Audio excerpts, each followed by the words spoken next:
शिवसेना युबीटीच्या 8 खासदारांची एकनाथ शिंदेंसोबत बैठक झाल्याची चर्चा। बैठकीत पक्षांतराचं आश्वासन दिल्याची ही चर्चा। शिंदेंच्या भेटीगाठींमुळे पुन्हा राजकीय वादळ निर्माण होण्याची शक्यता। उभा चिरला तरी उद्धव ठाकरेंची साथ सोडणार नाही, अरविंद सावंतांकडून भूमिका स्पष्ट।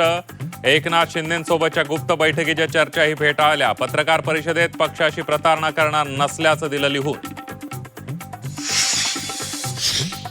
आमचे खासदार एकनाथ शिंदेंना भेटल्याची बातमी पेरलेली। खासदार संजय राऊतांनी ऑपरेशन टायगरची चर्चा फेटाळली। देवेंद्र फडणवीसच शिंदेंच्या पक्षाचं ऑपरेशन करत असल्याचा केला दावा।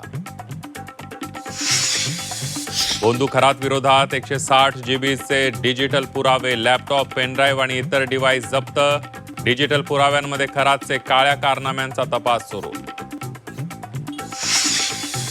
भोंदू अशोक खरातचा आणखी एक कारनामा। भोंदू अशोक खरातने अॅग्रो कंपन्यांच्या मार्फत फिरवला काळा पैसा, अनेक शेतकऱ्यांची फसवणूक। नाशिकमधील कंपनीत धर्मांतराचा मास्टर गेम उघड, लिपस्टिक लावणं सोडलं, हिंदू तरुणींसोबत जेवणही नाकारलं। नाशिक धर्मांतर प्रकरणाची हादरवणारी माहिती समोर। नाशिक जिल्ह्यातल्या येवल्यामध्ये लष्कराचं साहित्य घेऊन जाणाऱ्या ट्रकला आग। चिरीमिरीच्या वादातून पोलिसांनी ट्रक पेटवल्याचा चालकाचा गंभीर आरोप, तर पोलिसांनी आरोप फेटाळले।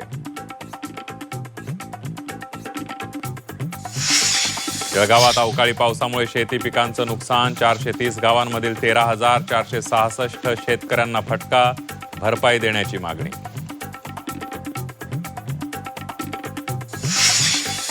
युद्ध काळात निर्यात थांबल्यानं राज्यातील मसाले कंपन्यांना मोठा फटका। निर्यात ठप्प झाल्यानं स्थानिक बाजारात कमी दरात मसाले विकण्याची वेळ। मसाले पॅकिंगसाठी लागणाऱ्या प्लास्टिकचाही मोठा तुटवडा। सुक्या मासळीच्या दरात वाढ, आवक घटल्यानं सुकी मासळी महागली। सोडे 1800 रुपये तर जवळा 200 रुपये किलो। सुकी मासळी महागल्यानं खवय्यांना फटका।